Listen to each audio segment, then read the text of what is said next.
Well, hello friends, and welcome to the new video, and welcome inside what by the key or on the key says it's Mitsubishi, but really if you look at the key, if you look at the shape of the key, and it's a card, also from the back side it's very clearly a Renault key. And so this car is the Mitsubishi Colt, or aka a Renault Clio. Let me turn on the powertrain because it's quite hot in here. Alright, so this is the Renault Clio aka Mitsubishi Colt, and as you didn't hear the engine rev up, it is the hybrid powertrain. So it's a 1.6 with the battery, I think it's 1.92 kilowatt hour battery under the rear seats. And well, it's supposed to be a very efficient small city car. And so what we are going to talk in this video is that I want to give you a few tips, like I've done with the MG SUV. I want to give you a few tips of how to drive a hybrid with this Mitsubishi Colt, because having a hybrid is not just a mindless thing, driving mindlessly like with an automatic transmission. If you want to maximize what the hybrid can do, you have to think as well. All right, so there will be a few tips. Let me nail the fuel economy on the car. First I need to find a way to do it. Okay, I think this should be it, and now hold the down button to nail it. Up until now it was 5 liters, the fuel economy, and I don't know why it doesn't work at the moment.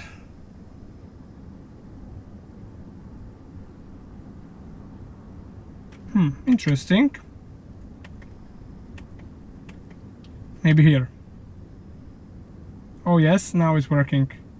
Okay, so we've nailed it. Also, the engine is not warmed up, as I will show you here. It's not warmed up, so it's still quite cold, the oil and everything. Okay, but let me get on and drive. So we have a 1.6 SC engine combined with this electric motor, and this is the sort of the first generation of hybrid powertrain from Renault, or we can say the powertrain for the smaller cars from Renault, as they have the new powertrain with the 1.2 liter turbo inline 3 for the bigger models. So anyway, the first tip I will give you, and it's a thing that many people don't know and they drive it in the wrong way, is that they drive the hybrids in the B mode, if there is an option of that in the gear lever, and that is not the correct way to do it. The B mode is only there to switch in between when you need to use the regen. It is not to be driven constantly in the B mode. It can be, of course it can be, but only for the very lazy people that don't want to maximize their car. Actually, this way you will achieve a bigger fuel economy. Yeah, so always drive in the D mode. And now I could change a car into the eco mode to give me the best fuel economy in the city, but I will not do that, because I want to show you that even with a normal hybrid powertrain, or the powertrain in normal mode, you can still do very good results. And the first thing we're going to talk about is the city. So in the city you have to deploy all of the concentration that you need, and in the city you must anticipate absolutely massively. You need to anticipate particularly the behavior of the other drivers, the things like stoplights, how far they are, when to put into the neutral, just like that. So when you can let off the accelerator and just get to the place by the energy that you have with the speed of the car, right? And so now what I did that I put the car into the neutral is another tip. The neutral, both in the automatic transmission and also in the hybrid, is not to be feared of. If you need to just have the car rolling towards somewhere, just put the car into the neutral, and then the powertrain is disabled, and well, you just don't use it, right? And so now it turned on because we have around half the capacity of the battery, so the fuel consumption went up. Oh wow, went up a little bit. So okay, that was interesting. So right now 4.3 with a cold engine.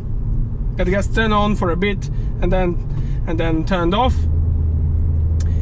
And yeah, so this is the second tip that I have. And also then in the city you have to think, or also in the general, you have to think about how to use this energy that I've talked just about a bit before. So for example, when you go down the hill, as we will go in a moment, when you go down the hill, you can do multiple decisions, but it's all based on the angle of the hill, is how it's going down. So for example, here it's a short hill, although quite steep, so I can put the car into the neutral and gain a little bit of speed doing this while I have the powertrain disabled, right? So I don't even regen into the battery, but I don't really need to, because I gain the speed. So that's good. And really the most of the city driving is about the anticipation and really just thinking about this, when to regen with the brake, with the electric motor, when to put the car into the neutral. Yeah, so you need to think very carefully about this. The great thing about the hybrid powertrain is the quietness that it gives you at times, but then at another times it runs the engine, and in this car, well, it sounds a little bit like a washing machine or something. So it may be for some people quite a strange noise, and also a strange behavior that sometime you hear the engine, the other time you don't. Also now here I'm going up the hill. It's a very slight uphill, so I can use the neutral to slow down in the uphill to the speed limit. And now I'm just thinking, here maybe sometimes you need to stop, but there is nothing coming, so I can carry on. So far we're at 4.7 liters. Of course, we're not gonna do a massive distance, but this is just to show you. So now we're on the level ground, and now it's going to start to go down. So we can put the car into the neutral. Now nothing is running at the moment, and here as we go down this road, it's gonna be much steeper, so we can now do a little bit of regen. You of course have to think about the regen as well, because in different cars there is different intensity to the regen mode. In this Renault powertrain it is quite intense in the B mode, so yeah, you have to really think about this. And now this way we put some energy back into the battery, and also now we're coming to the lights, so I put the car into neutral and now into regen. And there is some indecisive foreign man with his Peugeot. All right, and this way you can regen back the battery, and it's actually quite fun because you put the bars in the battery up, and yeah, I think it's in a way it's a very interesting powertrain to learn to drive. You challenge yourself constantly with it. And now the engine is warmed up. This engine, I think it's also quite family efficient for what it is. So for the moment, 4.4 liters of fuel economy. Maybe this car also displays a slight disadvantage that hybrids have, particularly in a small car. When you have a hybrid, it quite hits the amount of fuel tank that you can get in the car. I think in this car it's around 39 liters of the fuel tank, if I'm not wrong, which actually is quite okay. I've driven cars with smaller fuel tank, like I think it was the Suzuki Swift that had quite a small fuel tank of 35 liters, I think it was. So it's actually quite a decent for a hybrid. Anyway, let's see how this guy does. Okay, and here is another hybrid in front of us, the Renault Arcana.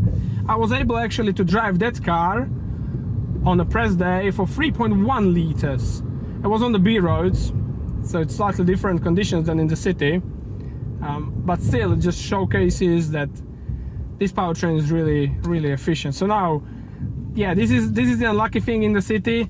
Sometimes you need to just put on the brakes, because of course I was talking to you, so I wasn't concentrated 100%, but sometimes the people just brake massively suddenly, and you just have to brake as well. But you have to learn with that also while braking with your foot, you also put the regen that helps you with the intensity of braking, and still you get that bit of a juice back into the battery. So it's always good to do it. All right, so now it's going down to 4 liters of fuel economy, and this is fantastic. So in this eco mode, the car uses the energy quite massively, unlike in the sports mode. The sports mode is the thing that I have a tip for you for another scenario, and that is long distance driving, when you have a full car or when you're on a motorway. On a motorway, what you really do not want is the eco mode or even the normal mode. The sports mode just gives you the all horsepower of the powertrain, and what that means for you is that you don't have to push the accelerator as deep as you would otherwise with the modes that give you less power. And so therefore there is less effort for the powertrain to move the car or keep the car at a constant speed, higher speed at the motorway. So that's my tip, and I always get a very good result doing that on the motorway. And also I do that with electric cars. So now here is a red light, so you put the regen on. Of course, every time the engine gets turned on, your fuel economy increases, but you can get it down very quickly by using regen again. So it's really all about having fun with the gear lever in these cars. And I think also manufacturers, they should make the cars in such a way that it's very easy to use this gear lever to go in between drive and battery, or the battery region. In this Renault, it is not done in the easiest way. You have to press this button constantly on the gear lever, and I think if you drive like that for like 300,000 kilometers or something, it's gonna be very loose, right? So I think it should be done in a manner that it's very easy to go in between those gears, let's say, in the transmission. And then another good thing with the hybrids is that when you're behind somebody and you just need to brake very slightly, you just let off the accelerator, even in the drive mode where you still have a little bit of regen, and you don't have to press the brake, which you would have to press otherwise if you had a normal gasoline vehicle, which is pretty cool. Now I'm regening again, no need to brake with my foot, saving brakes as well massively. Also, the advantage of the hybrid is that it's going to save you on the brake pads and the brake wear of the discs massively if you use the regen very often, as often as you can. So it can save you money in this way as well, right? Okay, I think that would be about it to the city. Currently I'm at 3.7 liters per 100 kilometers. But I think that's about it what I wanted to tell you in the city. So now I'm going to show you I'm going to drive for a little bit more in the city. I'm going to show you the fuel economy in the city that I've done with this car. And then I will talk to you again on the B roads, where I will tell you again some tips for the B roads. So in the meantime, goodbye. Okay, so look at this. I've come to home. I did a little bit more driving in the city, and look at the result consumption, 3.3 liter. There is even this screen, this driving eco screen, and we can see that my total score was 86 out of 100, which is, well, I've done better. I did almost the best acceleration, and the anticipation could be 1 star better, which is true, because I was also talking to the video. So I did 16.7 kilometers, and 3.3 liters for 100 kilometers, and 6 kilometers without acceleration. So yeah, that's pretty cool, and it just shows you this consumption, that if you really take care about driving this hybrid system, you can get very much diesel consumption with this hybrid in the city. So that's pretty cool, I think, isn't it? Okay, so now we're on the motorway, and the tip that I have here with the hybrid is that I drive the car in the sports mode. And the reason behind is because it gives you the most power, it keeps the battery at an optimum charge. Even if you go on a motorway up the hill, it doesn't decharge the battery as much this way. So it always keeps optimum battery, and that saves you actually fuel, right?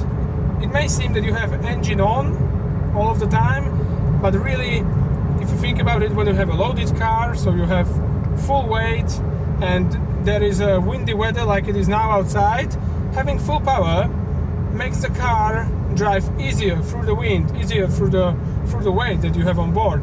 And this gives you, on a longer journey, much better fuel economy than if you would drive in the eco mode or in the normal mode where you have less power. Okay, so now we're on the B roads, and here again you have to behave how the road is. So now we're going down the hill, and so here maybe you would think it's good to put the regen, but actually not, because this is not such a steep downhill. So I again put it into neutral, so I gain a little bit of speed, and now I put it back into drive. I still drive in the sports mode, but you can use normal, as I've talked to you sooner. And so yeah, again, it's all about playing with the gear lever in between the drive and battery regen. So this way, if you engage it often enough, you can drive extremely efficiently with your car, right? Or either, if you don't want to put into neutral, you just let off the accelerator, and when you go down this very small hill in terms of steepness, you regen very slight amount back into the battery, and every detail of percentage counts, right? So that is a sort of a way to drive the car on the B roads.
Asfalt.